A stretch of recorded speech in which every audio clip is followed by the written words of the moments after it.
తెలంగాణ ప్రజలందరికీ very good morning news with Chilka Praveen. తెలంగాణలో హోంమంత్రి లేడు, తెలంగాణలో విద్యాశాఖ మంత్రి లేడు, తెలంగాణలో శాంతి భద్రతలు అదుపు తప్పినాయి. అదేవిధంగా తెలంగాణలో ఈ హైదరాబాద్ నడి ఒడ్డున దారా గ్యాంగ్ అనే ఒక ముఠా హైదరాబాద్లో దొంగతనాలకు పాల్పడుతున్నారు. అమీన్పూర్, హయత్ నగర్, ఎల్బీ నగర్ ఈ ప్రాంతాలలో ఈ దారా గ్యాంగ్ పొద్దంతా స్కెచ్లు వేసి రాత్రి దొంగతనాలకు పాల్పడుతున్నట్టు కూడా మనకు న్యూస్ వచ్చింది, విజువల్స్ కూడా వచ్చినాయి. కాబట్టి రాష్ట్రంలో హోంమంత్రి లేడు కాబట్టి ఆ శాఖను ముఖ్యమంత్రి గారి దగ్గరనే పెట్టుకున్నారు. ఒకవైపు ముఖ్యమంత్రి పదవికి సీఎం రేవంత్ రెడ్డి గారు న్యాయం చేయలేకపోతున్నారు, మరోవైపు ముఖ్యమంత్రిగానే విఫల ముఖ్యమంత్రిగా ఆయన పాలన ఉన్నది.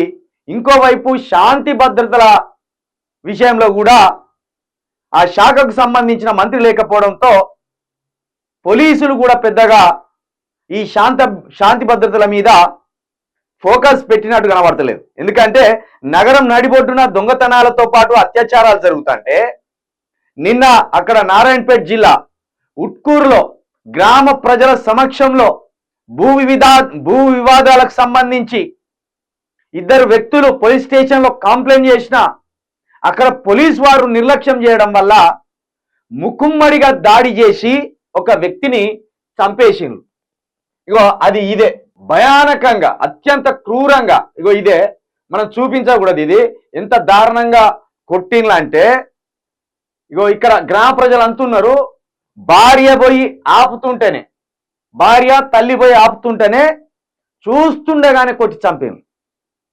కర్రలతోటి నలుగురు వ్యక్తులు ఆ ఉట్కూరు గ్రామానికి సంబంధించిన గ్రామ ప్రజలు చోద్యం చూసినట్టు చేతులు కట్టుకొని చూస్తున్నారు. నలుగురిని పోయి మందలిచ్చి 4 దండితే పారిపోయేటోళ్ళు ఒక ప్రాణం కాపాడేదిగో.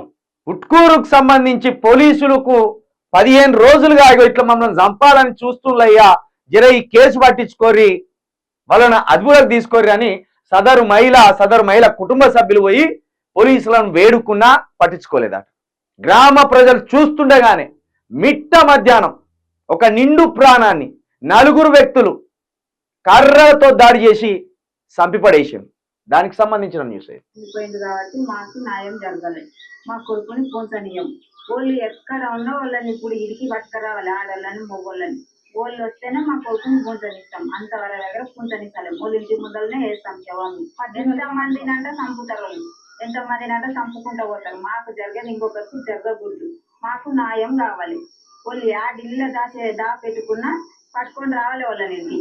14 కూడా పట్టాను తిరిగి మనగానికే పోయింది కాబట్టి మాకు న్యాయం జరగలేదు. మా కొడుకుని ఇంత దెబ్బ జగడం కాకుండే వాళ్ళు ఇట్లా వాళ్ళ మీద ముట్టకుండా కూడా వాళ్ళు వచ్చింటే యాక్షన్ తీసుకుంటుండ్రి, ఇంటికి వెళ్ళి వస్తుండ్రి అందరు. వాళ్ళు రాక వల్లనే నా పిల్లగాని చంపేసిండ్రు. ఈ గొడవ అంతా అయిపోయినాక వచ్చిండ్రు. ఇంత దెబ్బ జగడం కాకుండే వాళ్ళు ఇట్లా వాళ్ళ మీద ముట్టకుండా కూడా వాళ్ళు పోలీసు వాళ్ళు టైం ప్రకారం వస్తే ఇంత జగడం కాకపోయేది అంటే కోసం చేను దున్నుకుందామని పోలీస్ స్టేషన్ కి పోయినాం.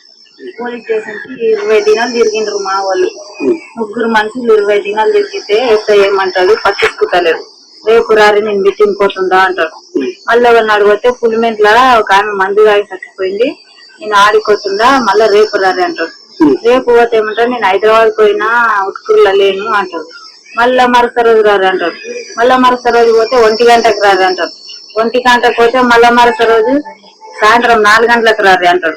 4 గంటలకు పోతే నేనేం చేతువా, మీదొక దూక వాళ్ళు మీరు కలిసి గుడ్డేమిస్తారు, నాకేం చెప్తారు, మీ చేను చల్లకుండా వచ్చే చీర కూసుతారు, వెళ్ళిపోండి నుండి వెళ్ళిపోండి, మేము యాక్షన్ తీసుకుని ఇంకైతే వెళ్ళిపోరు అని పట్టించుకుంటలేదు. చేస్తాయి చేని పోయేటప్పుడు కూడా మేము పోలీసులకు ఫోన్ చేసినాం 2 గంటల ముందే, గొడవ కాకముందే జరిగినాం. మామ చేనికి పోతున్నాం సార్, మా వాళ్ళు కొట్టుకుంటున్నారు, దయచేసి మీరు రావాలి అంటే వచ్చిలేరు. 2 గంటల తర్వాత వచ్చిండ్రు. అంతా కొట్టుకొని నా కొడుకుని చంపేసినాక అప్పుడు వచ్చిండ్రు వాళ్ళు వెళ్ళిపోయిండ్రు చంపేసి వాళ్ళు వెళ్ళిపోయినాక పోలీసు వాళ్ళు వచ్చిండ్రు మా కొడుకుని అది మున్సిపాలిటీ కక్కర్ల ఊళ్ళో ఆటోలు బెదిరుకున్నారు, ఎవ్వరు వచ్చలేరు. ఒక మనిషి నర పురుగు వచ్చలేదు.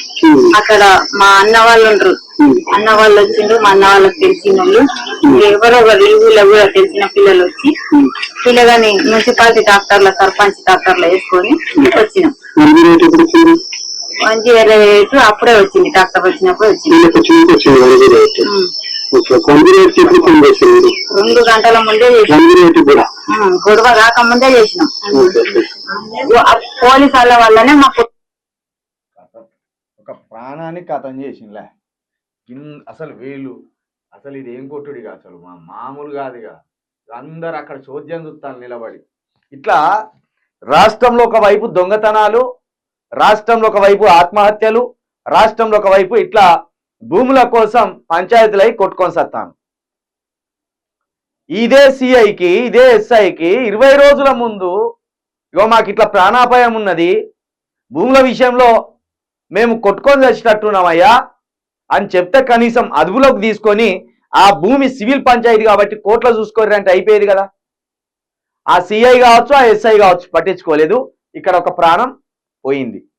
రేవంత్ రెడ్డి గారు, నువ్వు ముఖ్యమంత్రిగా పదవి బాధ్యతలు చేపట్టినాక రాష్ట్రంలో అన్ని రకాల ప్రజలు ఆత్మహత్యలు చేసుకుంటాను, లేదా తన్నుకొని సత్తాన్లు, లేదా మీ అన్న అనుచరులు కొట్టి చంపుతాన్లు, ఇలాంటి పరిస్థితులు నెలకొన్నాయి. మరి వీటిని చక్కదిద్దుతావా? ఇప్పటికైనా హోంశాఖకు సంబంధించి మంత్రి గారు ఎవరో వారిని నియమిస్తావా లేదా?